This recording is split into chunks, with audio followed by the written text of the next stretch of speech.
grande responsabilidade, né? De estar aqui falando não de qualquer livro, mas passando um recado aí do Senhor.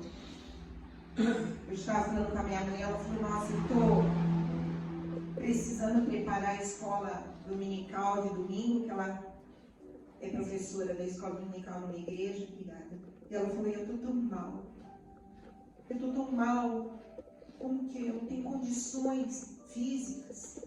Falei, mãe, é assim mesmo, é nessa hora que Deus vai usar.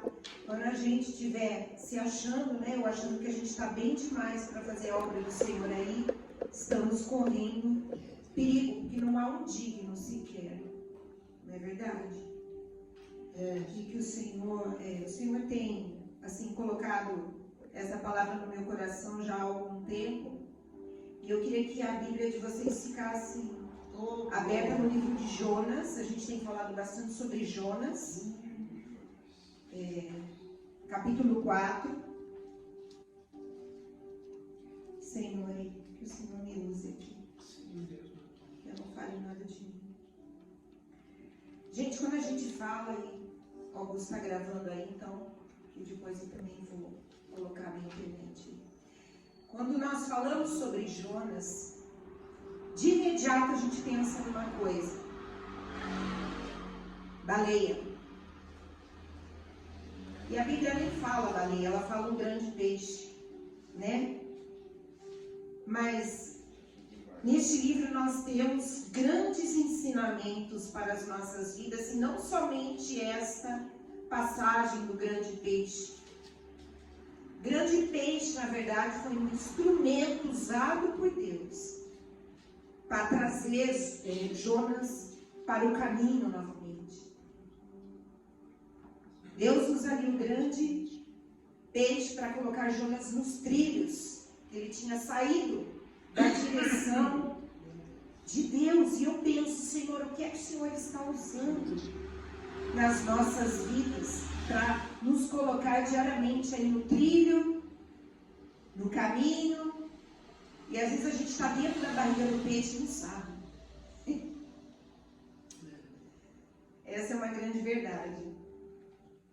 E nem tudo, amados, é o diabo. Tem um meme lá, né, ali no Zap que fala, nem tudo sou eu, mais ou menos assim, assinado capeta. Porque se o diabo tem livre acesso nas nossas vidas, tem alguma coisa errada. Ele teve que pedir permissão para Deus para tocar na vida de Jó, nós sabemos. Deus passa certinho para ele até que ponto ele poderia tocar, onde ele poderia tocar na vida de Jó. A gente sabe aí foram os bens, os filhos. Deus falou, mas poupa-lhe a vida. Hernandes Dias Lopes diz que o diabo é um cachorro nas mãos de Deus. E muitas vezes nós exaltamos mais o diabo. Não, isso é diabo, isso é diabo, isso é diabo. Misericórdia, irmãos. Quem cuida de nós, quem nos criou, quem criou os céus. E aí vem Isaías, sempre vem Isaías 40 na minha mente. Está falando, pastor, hoje nós somos um pingo no oceano, acho que menos do que pingo. Nós dependemos 100% do Senhor para tudo. E Ele tem prazer em ser o nosso Deus, o nosso Criador.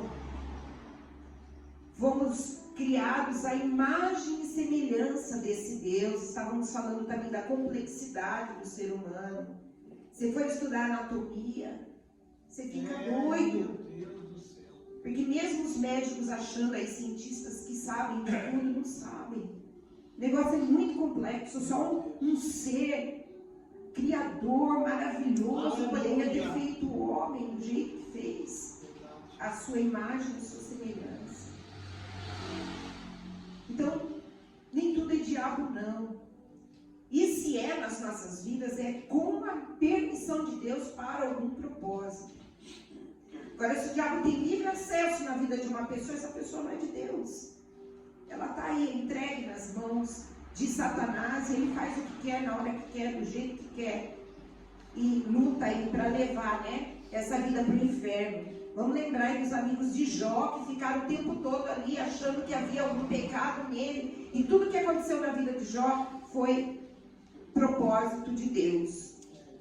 Jonas, vamos lá, é um dos profetas chamados menores, como Miqueias, Abacuque, porque ali do Velho Testamento, o seu livro foi escrito após o período do cativeiro babilônico. Então ele é um profeta chamado profeta menor.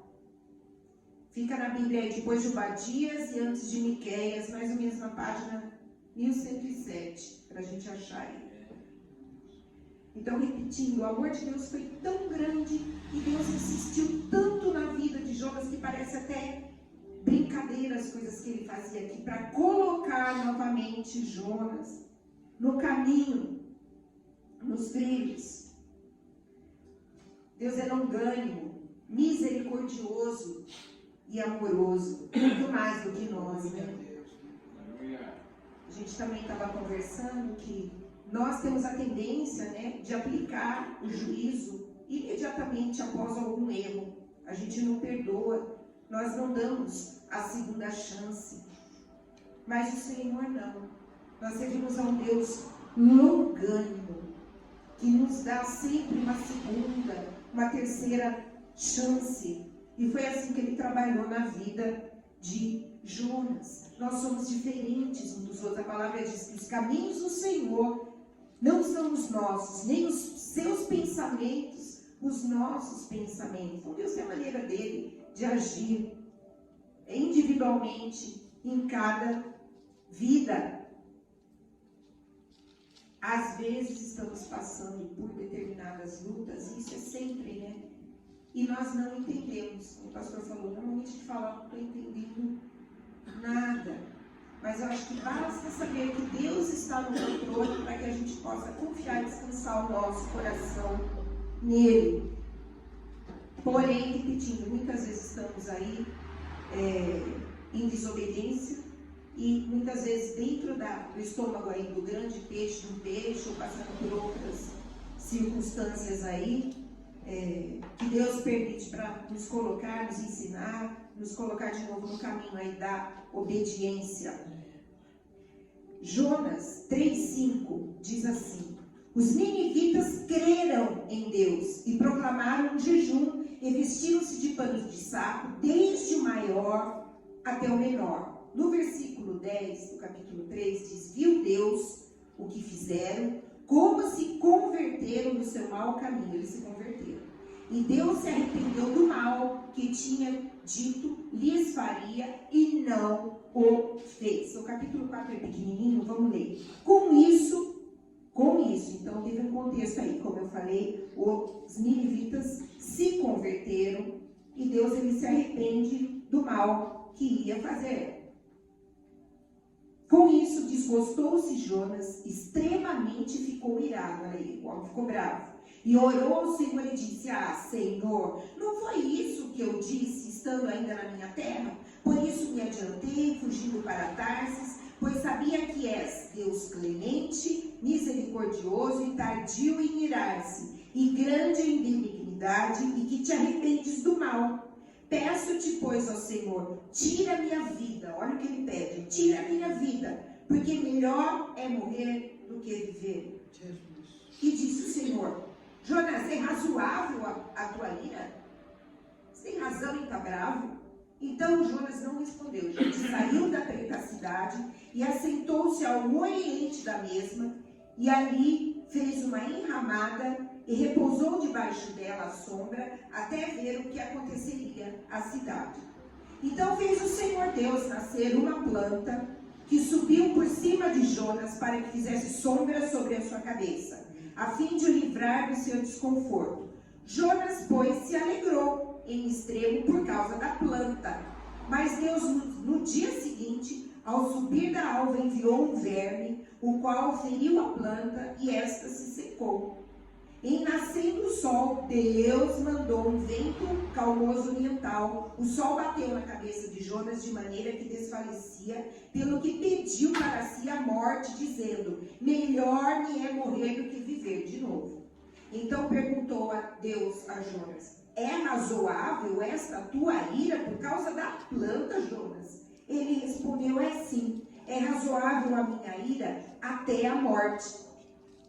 Tornou o Senhor, tem compaixão da planta, que te não custou trabalho, a qual não fizeste crescer, que numa noite nasceu e numa noite pereceu, e não hei eu de ter compaixão da grande cidade de Nínive, em que há mais de 120.000 pessoas que não sabem discernir entre a mão direita e a mão esquerda, e tem muitos animais? Olha só. Jonas vivia numa cidade pequenininha, 9 quilômetros de Nazaré, chamada Gat-Hefer. Vamos falar um pouco de Jonas. No Velho Testamento só aparece mais uma vez o nome de Jonas, que é em 2 Reis 14:25. Jonas foi um profeta menor que profetizou a expansão do reino do norte, que era governado na sua época por Jeroboão II. Quem foi Jeroboão II? Rei, por um período aí do norte, o rei mais próximo do norte, mais próspero do norte, com o reinado mais longo, que foi de 41 anos. Daí, Deus chama Jonas para ir até a grande cidade de Nínive e clamar contra ela. Daí, diz o texto que ele se dispôs de ir a Nínive, mas para fugir da presença do Senhor. De Gat-Hefer, que é onde ele morava, ele desce para Jope, que era uma cidadezinha às margens do mar Mediterrâneo. Nessa cidade de Jope tinha um porto, e já tinha um navio zarpando para Tarsis. Ele falou, é nisso que eu vou. Ele não escolhe, já tinha um navio saindo. Ele entra nesse navio que ia para Tarsis, mas Tarsis era muito longe de onde ele estava, e totalmente fora do propósito de Deus. Deus não mandou ele ir para Tarsis, Deus mandou ele ir para Nínive. Tarsis ficava no extremo ocidental, próximo à Espanha, não tinha nada a ver com relação à ordem que Deus havia dado para ele. Mais engraçado é que ele entra nesse navio, desce até o porão e vai dormir. E a gente fica pensando, né? Como que alguém que está em desobediência consegue, além de fugir da presença de Deus, coisa que a gente não consegue, que está no Salmo 139, não tem jeito. No mais alto céu, ou no profundo, ninguém foge da presença de Deus. Então Deus estava vendo tudo isso. Agora, como que esse homem consegue contrariar a ordem divina, entrar no navio, descer para o porão e dormir? Só alguém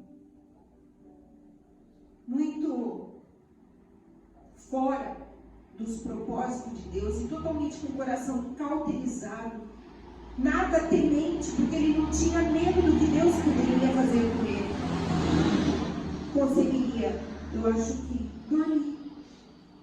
Ele estava em desobediência, ele dorme. E aí entra a história que a gente já conheceu ali, da grande tempestade. Deus manda um vento, e ele acaba se lançando, né, ao mar, senão toda aquela embarcação daquele navio ia morrer junto com ele por causa da desobediência de um só. E é o que eu falei aquele dia, assim, aqui que eu perguntei para a pastora, um pouco de fermento, gente, não é a mesma quantidade de trigo que você põe de fermento. Um pouquinho de fermento basta para que a massa levede. Então, todo mundo que estava ali, eu não sei quantos marinheiros que tinham naquela embarcação, iam morrer por causa do pecado de um só. Então, a gente tem que tomar cuidado, que o pecado, ele contamina no trabalho, né? Na família, contamina também dentro da igreja. Pega uma maçã podre ali, coloca um tempo no meio, né? Entre outras maçãs que estão boas, vai ver que elas vão apodrecer também. Infelizmente, ela poderia ficar boa, né? A podre, pegar ali, falou, não, eu também vou ficar pura, porque as minhas irmãs do lado estão puras, mas não, todas apodrecem. Então, podridão passa, né? A gente tem que tomar cuidado com isso. E ele está lá e ele dorme. Vamos lá, Deus poderia ter escolhido outra pessoa. Falou, quer saber? Cansei. não foi, está indo por um caminho contrário e ainda está dormindo? Deixa ele, vai em paz, Jonas, eu vou levantar um outro profeta para ir pregar em Nínive. Deus não fez assim. Porque Deus não desiste de nós, nem do propósito que Ele tem para as nossas vidas. Né? Em Jó 42 lá diz que os planos do Senhor não podem ser frustrados. Então o que Ele tem para mim é para mim, para Valéria, para você, para você. E amém, pela longanimidade dele. Que Deus ele vai atrás. A gente sabe a história do filho pródigo. O amor de Deus é tão grande que Ele nos espera. Porém, o pastor falou aqui, né? Ele cansou, ele deu 10 pragas, gente. Foram 10 pragas horríveis, que praticamente detonaram ali o Egito. E a família de Faraó que perdeu um filho. E nem assim ele quebranta o seu coração. Deus fica tão cansado, irado, e fala, quer saber? Endurece de vez, então. E olha quantas chances, através de Moisés, né? E do seu irmão, o Egito não teve, o Faraó não teve ali, para deixar o povo ir adorar no deserto, que é o que eles queriam. Ele não permite. E quanto mais duro, a palavra diz que um abismo chama outro abismo. Às vezes começa com algo pequenininho. Ninguém tropeça em grandes pedras, a gente cai nas pequenas coisas. Essas pequenas raposinhas, como diz a palavra, é que nos tiram da presença fácil de Deus. Eu não estou falando de perda de salvação, eu estou falando de atraso de bênção, de erro de propósito. E quando a gente erra, são anos, muitas vezes, da vida da gente que vão embora. A gente perde tempo. É falta de sabedoria. A desobediência para mim é total falta de sabedoria, de visão mesmo. E Jonas estava ali. Tudo bem. Voltando. Jonas vai para o porão e dorme. Só que olha que interessante. A gente pensa que tudo isso está fora do controle. Não está. Deus está em pleno controle de tudo aquilo que estava acontecendo. Porque, Deus manda a tempestade. Deus manda o peixe. Ele está no controle da situação. Tudo isso para tentar mexer com Jonas. Jonas, volta. Eu não vou desistir do que eu tenho para você. Você vai fazer o que eu quero. Deus manda depois que o peixe o vomite na praia, dando para ele uma segunda chance de vida e colocando ele novamente na missão. Deus poderia ter dado para ele, Deus não. Ele dá uma segunda chance para que Jonas possa fazer o que era certo dele fazer. Certo? Nínive, por que essa birra, essa briga, essa ira no coração de Jonas contra Nínive? Por quê? Nínive, gente, na época era uma cidade fortificada. Diz que a muralha era tão larga, existia uma muralha que envolvia a cidade de Nínive, que 2 carruagens andavam tranquilamente em cima dessa muralha. Essa muralha tinha 30 metros de altura. Imagina aí essa cidade, como que era. Existia na cidade 1.200 torres, onde ficavam os atalaias, os sentinelas. 1.200 torres em volta da cidade ali. Acho que como, né? Câmeras ali a torre, o atalaia avisava quando vinha ali o inimigo e tudo mais. Uma cidade altamente fortificada. Grande em poder econômico, tá? Político e populacional. Só que ela era também muito grande na sua perversidade. Era uma cidade sanguinária. Olha aí porque que Jonas não queria, a despeito da ordem de Deus, os ninivitas, ou o Império Assírio, porque Nínive era a capital da Síria, eram os mais temidos do mundo naquela época. Eram guerreiros, os homens de Nínive. Só que diz que eles matavam as pessoas e empilhavam as cabeças nas portas da cidade. Essa cidade também havia portas nelas. E para mostrar aí que eles eram fortes e temidos, a cabeça aí das pessoas que eles matavam eram colocadas bem na porta da cidade. Jonas sabe sobre a cidade e se dispõe a fugir de Deus. ele faz apenas duas orações.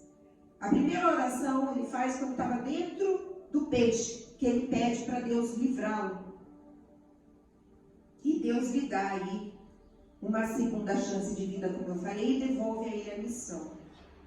Depois ele faz mais uma vez a oração pedindo a sua morte. Tá? Quantas vezes a gente não pede também, né? Deus, quero morrer e tal. Também que Deus, ele não ouve, né? Eu acho que Deus entende muito, até certo ponto, a nossa humanidade. E muitas vezes ele ri. Eu vejo muita ironia, ironia santa, vamos dizer assim, se é que existe, da parte de Deus nesse livro, porque parece que ele está brincando com Jonas, né? E dando chance, e coloca um peixe, e o peixe vomita. Tudo isso para Jonas, presta atenção, olha para mim, olha o que você tem que fazer. Jonas, ele faz um sermão muito medíocre, sem vontade alguma, sem misericórdia e cheio de juízo. Ele não queria a conversão de maneira alguma dos ninivitas. Apesar de ter pregado, a palavra diz, contra a sua vontade, sabe? Acho que ele não falou muito da graça de Deus, da misericórdia de Deus, mas sim do juízo. Mas quem faz a obra é o Senhor, não somos nós. E o pastor está falando aqui, Lutero que fala assim, né? Pregue, mais ou menos isso, preguemos a palavra e, se necessário, usemos palavras. Se necessário. Como o pastor falou, a nossa vida fala mais alto do que as nossas palavras.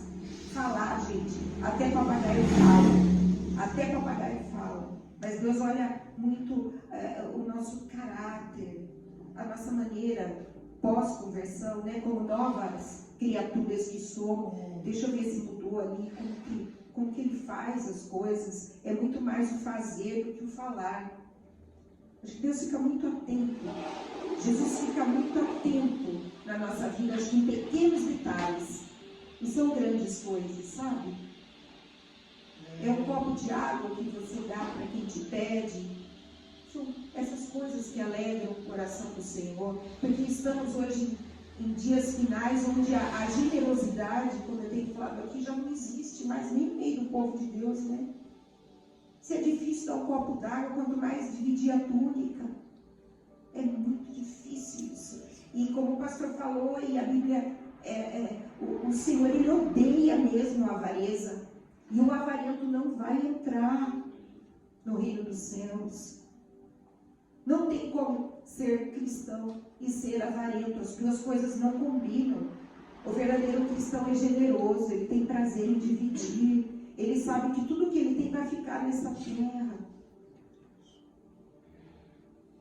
Então, sabe, vai para casa, às vezes, olha, deixa eu ver o que eu posso dividir, o que eu posso dar, o que eu posso doar. É o coração que tem prazer em se doar.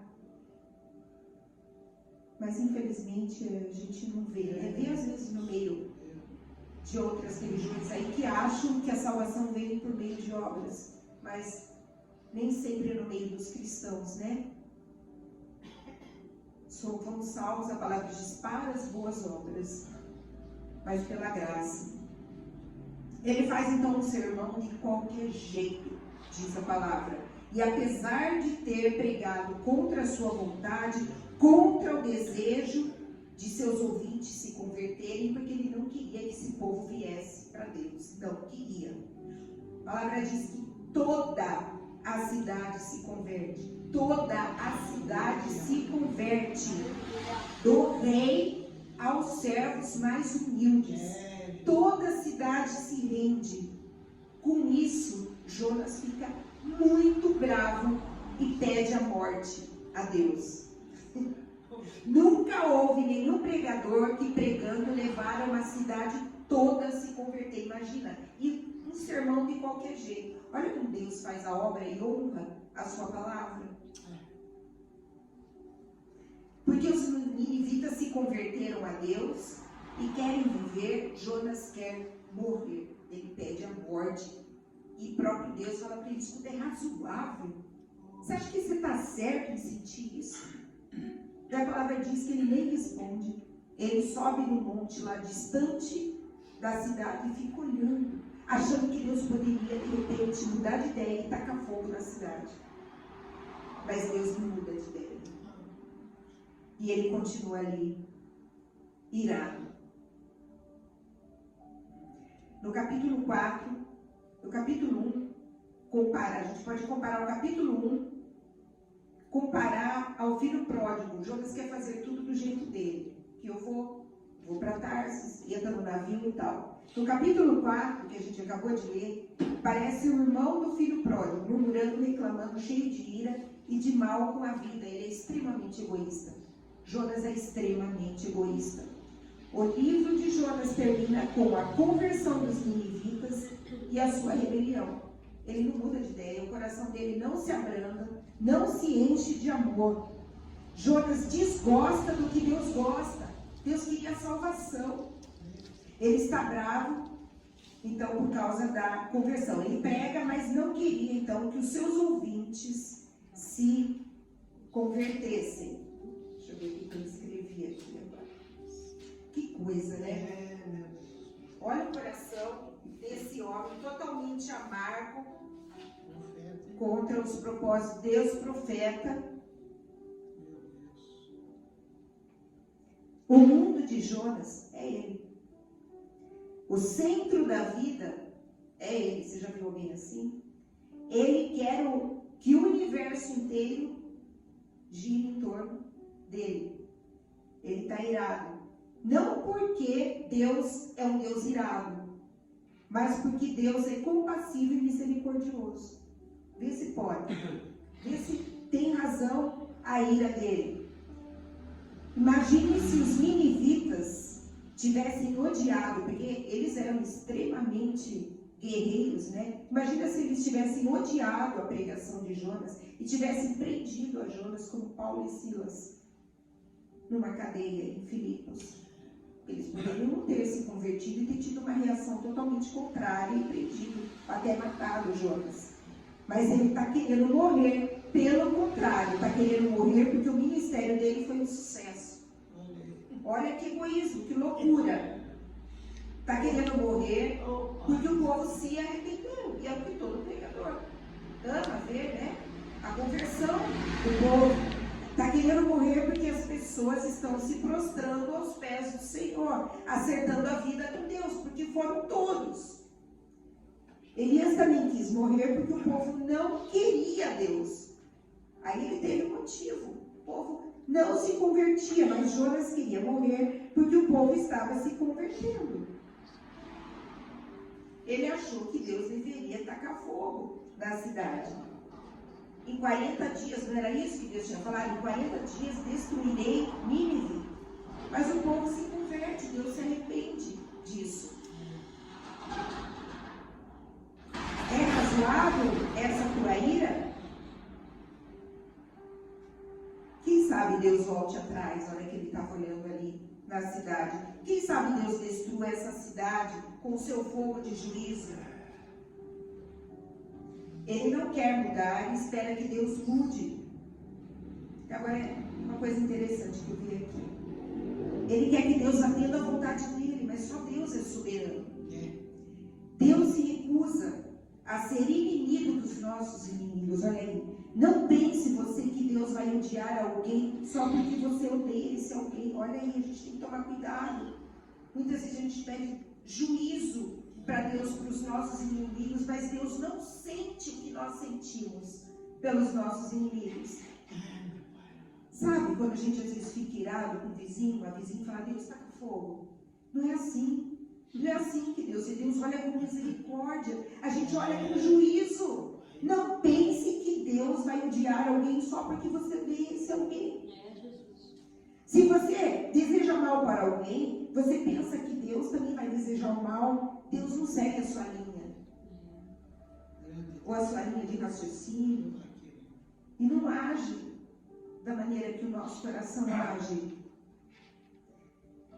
Deus não segue os nossos sentimentos e caprichos. É muito diferente, é muito contrário, gente. Eu estava vendo e escrevendo aqui, falei, Deus, misericórdia, porque a gente sente tudo errado, a gente pensa tudo errado, a gente deseja tudo errado, a gente espera tudo errado, ou seja, a gente não sabe de nada.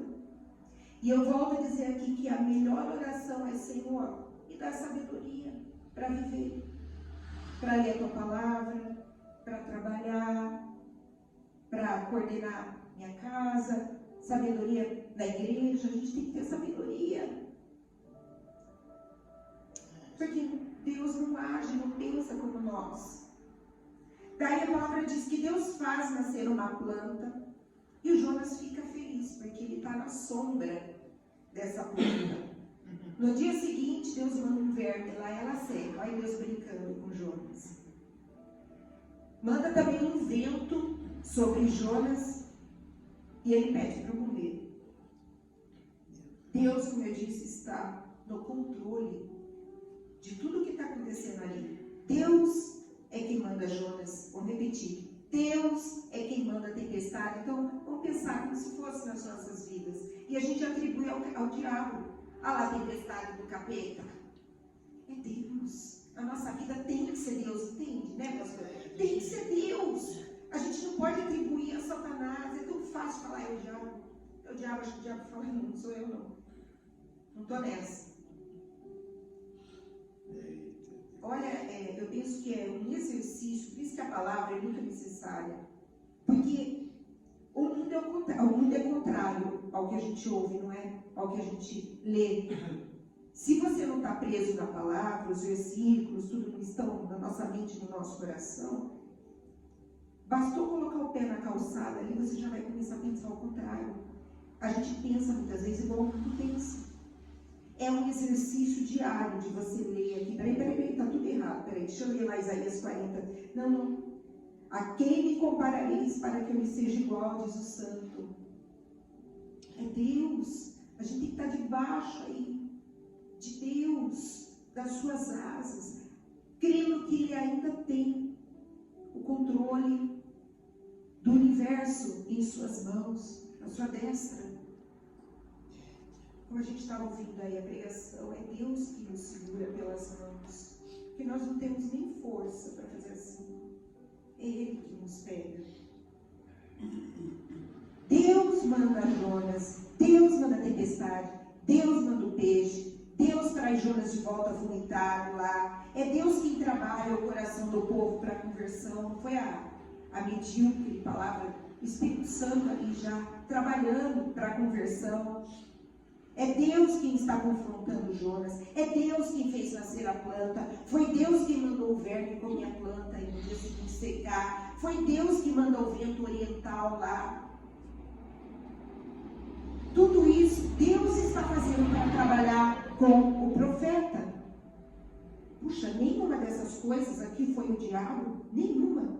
Nem o verme. Não. Até o verme ouviu a palavra, a voz de Deus. E tem pregador que dá mais trabalho para Deus do que os incrédulos. Olha aí, Jonas dando trabalho para Deus. E ele não enxergava que tudo isso era Deus chamando a atenção, fazendo para chamar a atenção dele. Deus faz tudo isso para Jonas entender que ele estava fora ali do plano de Deus. Ele está muito alegre por causa de uma plantinha ali que estava fazendo sombra para ele. Porém, até quando a planta murcha, tal, ele pede a morte para Deus, olha só. Aí ele faz uma oração. Se o profeta não escuta Deus, quem sabe o verme? E o vermezinho escutou e secou a planta. É razoável essa tua ira? Sim, é razoável. Eu prefiro morrer do que essa planta morreu. Olha só. Daí diz aqui que Jonas, ele ama mais as coisas do que as pessoas.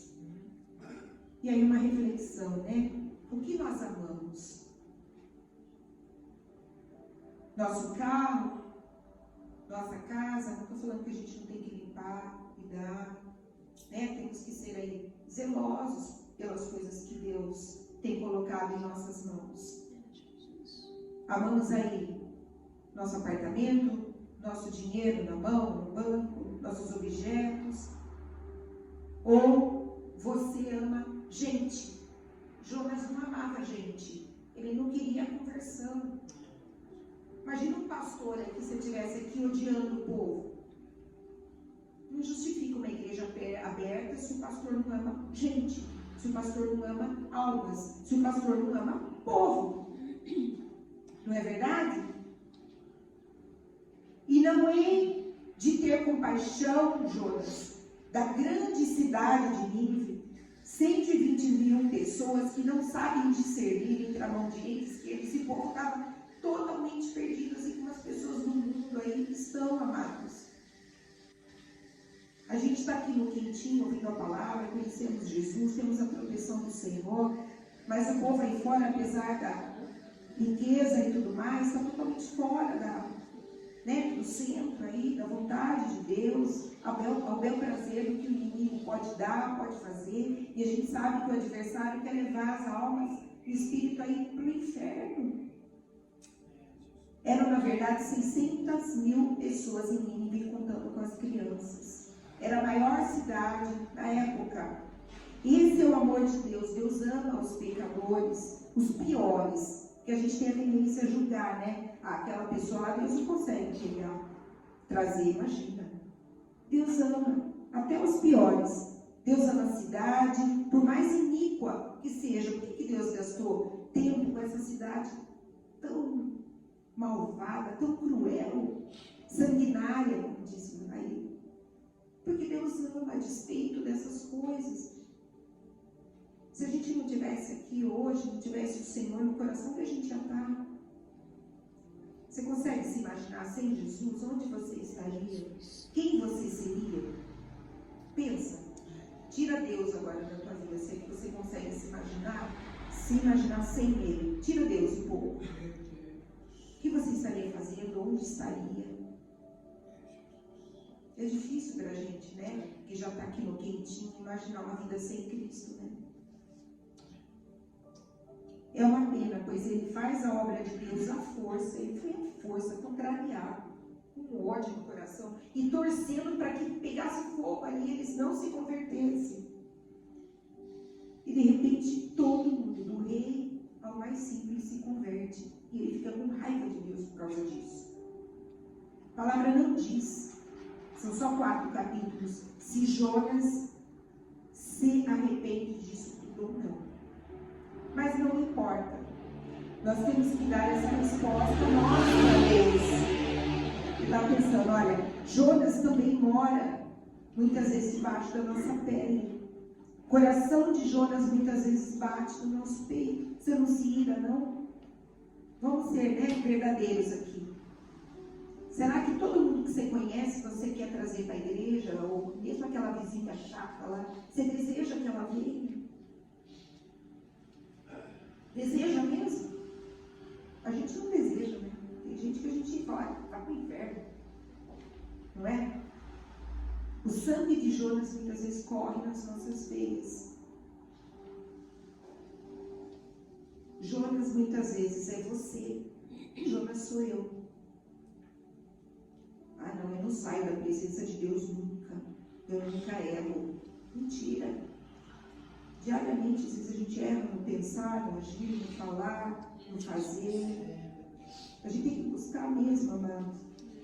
É duro, né? Mas é um exercício. Eu acho que é igual uma academia. Quando você fica uma semana sem ir, eu chego lá e falo, meu Deus, tinha que ter tomado aquele óleo Gardal lá.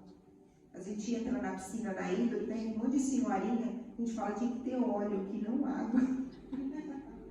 Tá tudo. Tinha que ser uma piscina de óleo. E é real. E se você falar, não vou, e no inverno muitas faltaram, estão todas chegando assim. E eu também.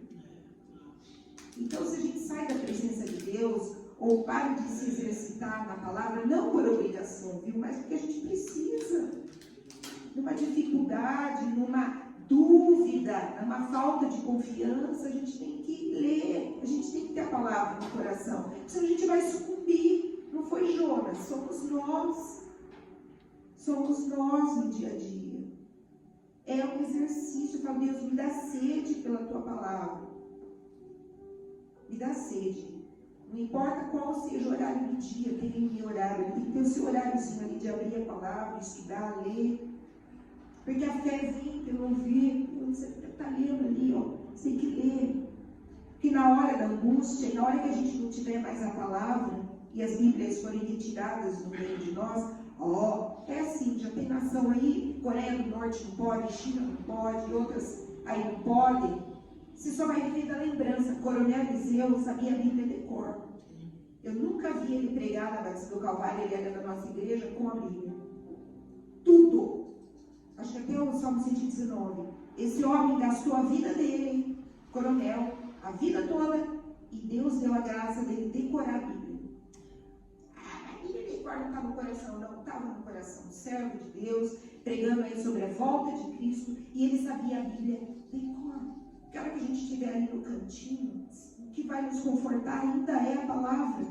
Mas se você não lê, você não grava. E a gente vai precisar da leitura aí, da palavra. O que você ama? Olha aqui, no que você investe. No que você investe? Não vale a pena? Vale sim. Vale a pena investir no reino de Deus, amados. Como o pastor falou, não por obrigação. Eu tenho que dar, não. Em primeiro lugar, não tem que dar nada, você tem que devolver, isso é obediência. O resto é amor. Eu vejo assim, o dízimo é a ordenança. É bíblico, não é? A oferta é amor. Quando você oferta, não precisa ser só dinheiro. Eu posso ofertar uma blusa, tanta coisa a gente pode dividir e dar. A oferta é amor. Que Deus não fala o quanto você tem que ofertar. A oferta é coração. Olha que lindo. No que você investe? O que tem valor real para você? O que tem valor para a gente? Eu estou até com medo, né? Eu fui criada no lado mãe, muito mão aberta. E minha mãe já está... Eu não tenho mais joia, eu fui criada numa relojoaria. E meu avô nunca permitiu que a gente tivesse o coração no dinheiro. Sem todas as pedras preciosas. A gente foi criada no meio do ouro, época de vaca gorda, mas meu avô nunca permitiu o materialismo, e ele criou todos os netos, todos os filhos, e a gente mergulhava na piscina e via só o talão de cheque assim dele boiando, e eu cresci, graças a Deus, no meio disso. E quando precisei de tudo, eu não tenho nada mesmo. Ouro, eu sei que a gente vai ter na Nova Jerusalém, né? Então, às vezes eu ando assim, mas não tenho nada de ouro e não me faz falta. A minha mãe tem algumas coisinhas, ela já está dividindo. Eu falei, epa, vou parar. Parece que vai morrer. E a minha filha foi com a minha irmã esses dias lá, a Clara voltou com algumas coisinhas. Eu falei, mãe, por que você está dando um pouco que você tem? Você quer ir para a glória já? Não divide nada, por favor, né? Parece que a pessoa vai morrer e ela já quer, mas ela é assim mesmo. Nenhuma delas sai de mão vazia. O que ela tem, ela dá. E a gente foi criado dessa forma. E graças a Deus que a gente foi criado dessa forma. Se a gente morrer agora, o que você vai levar? Eu queria levar a Belinha, minha cadela, a Luna, a Valéria queria levar a Luto Titi. E eu sei que vai ter animal no céu. Acho que eles têm mais valor pra gente do que os bens materiais. Então, não vale a pena a gente estar preso a nada disso. Né? Então, no que você investe? Vamos ver no que? Não investi em nada até agora. Invista em alguma coisa, invista no reino. O que tem valor para você? O seu conforto, o seu luxo? É a sua hora de sombra? Ou você se importa com as pessoas que não sabem discernir entre a mão direita e a mão esquerda? Porque a gente tem a Bíblia como bússola, né? Mas o mundão aí fora, gente, não lê, não sabe o que é certo e errado. Hoje os valores estão totalmente invertidos. Está tudo errado, como nunca esteve. É um dos sinais também. Mas a ciência está se multiplicando. Olha a loucura que está o mundo aí. O que adianta? Se o que Deus ama não toca o seu coração, então você é um Jonas. Ele só queria a salvação daquele povo. Era o que Deus queria. E queria usar Jonas, mas de uma forma diferente para isso. E lutou, né? De todas as formas, fazendo tudo isso para que Jonas entendesse. Jonas não entendeu.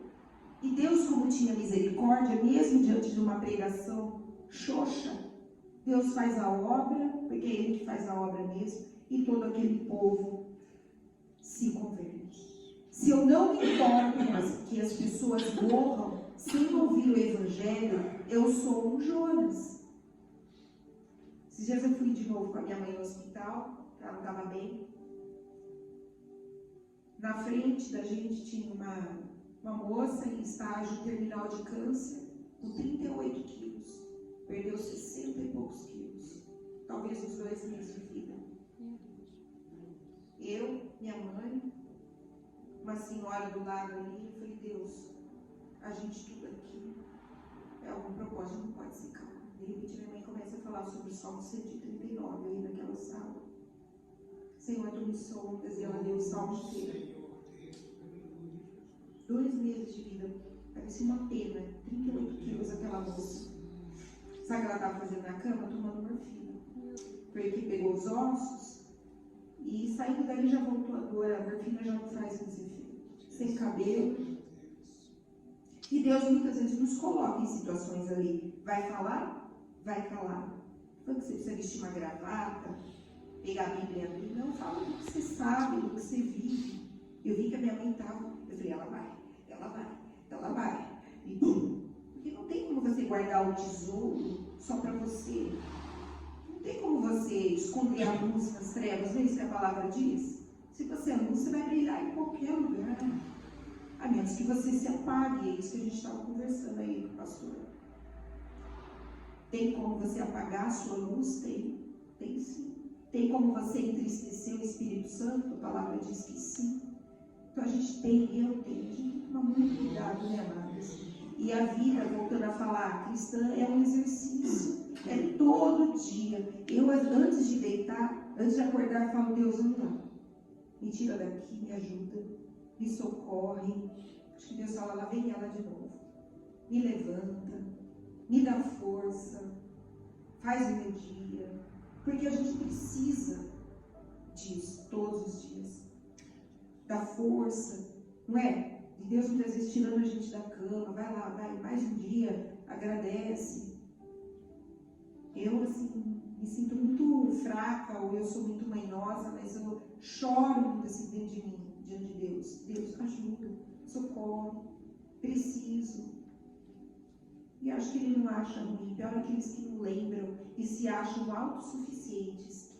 E, como diz na outra vez que eu estava aqui, nós somos frágeis.